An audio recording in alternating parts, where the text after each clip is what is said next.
မြန်မာနိုင်ငံကအိမ်ရှင်ဖြစ်တဲ့ပထမဆုံးအာဆီယံခီးသွွားလုပ်ငန်းဖိုရမ်ကိုနေပြည်တော်မှာဇန်နဝါရီ22ရက်နေ့ကစတင်ကျင်းပခဲ့ပါတယ်။အာဆီယံ10နိုင်ငံအပြင်တရုတ်၊ရုရှား၊ကိုရီးယား၊ဂျပန်နိုင်ငံတွေအပါအဝင်နိုင်ငံပေါင်း90ကျော်ကကိုယ်စားလှယ်တွေဟာခီးသွွားလုပ်ငန်းဖွံ့ဖြိုးဖို့အတွက်ဘလို့နီးလန်းတွေရှာကြံပြီးဘလို့မဟာဗျူဟာတွေချမှတ်ကြမှာလဲ။တိုးတက်ပြောင်းလဲလာနေတဲ့မြမခီးသွွားလုပ်ငန်းကိုကဘာကိုချပြချင်တာကြောင့်အိမ်ရှင်ဖြစ်လက်ခံကျင်းပတာပါလို့အစပြုပြောလာတဲ့ဟိုတယ်ခီးသွွားကဒုတိယညွှန်ကြားရေးမှူးဦးဇေယျမျိုးအောင်က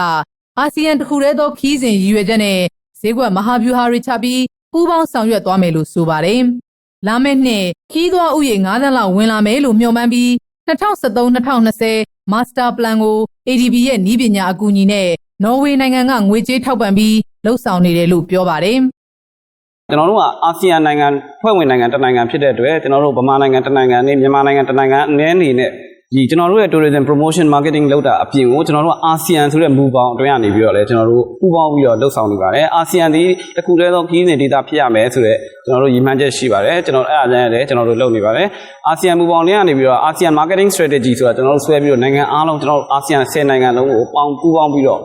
ဒီခီးသွွားလုပ်ငန်းမြင့်တင်မှုတွေကြော်ညာမှုတွေပူးပေါင်းလှုပ်ဆောင်နေပါတယ်ဒီကျွန်တော်တို့ tourism master plan ဆိုတာရေးဆွဲပြီးပါပြီ2013ကနေပြီးတော့2020အထိကျွန်တော်တို့ရေးဆွဲပြီးတော့ဆောင်ရွက်နေပါတယ်ဒါနောက်တစ်ခုကကျွန်တော်တို့မှာ responsible tourism policy ဆိုပြီးတော့လည်းကျွန်တော်တို့ရေးဆွဲဆောင်ရွက်ထားပါတယ်အဲ့ဒါကတော့ Hansider Foundation ရဲ့အကူအညီနဲ့မြန်မာနိုင်ငံမှာရှိတဲ့ Hansider Foundation ဆိုတာဂျာမနီနိုင်ငံအခြေစိုက်တာပေါ့နော်သူ့ရဲ့အကူအညီနဲ့ကျွန်တော်တို့ရေးဆွဲထားပြီးဖြစ်ပါတယ်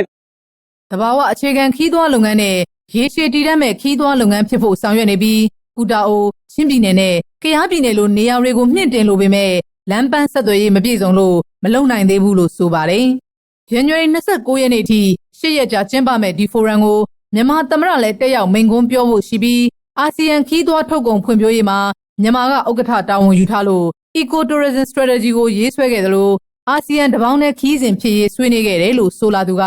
ဒေါ်ခိုင်မီမီထွန်းပါမြန်မာနိုင်ငံအနေနဲ့ကတော့ခီးသွွားထုတ်ကုန်ဖွံ့ဖြိုးတိုးတက်ရေးမှာအမားတို့ကချဲဥက္ကဋ္ဌတာဝန်ယူထားပါတယ်အဲဒီအတွက်ကြောင့်အမားတို့ကကိုယ့်ရဲ့ဒီအဖွဲ့ဝင်နိုင်ငံနေတဲ့အခါ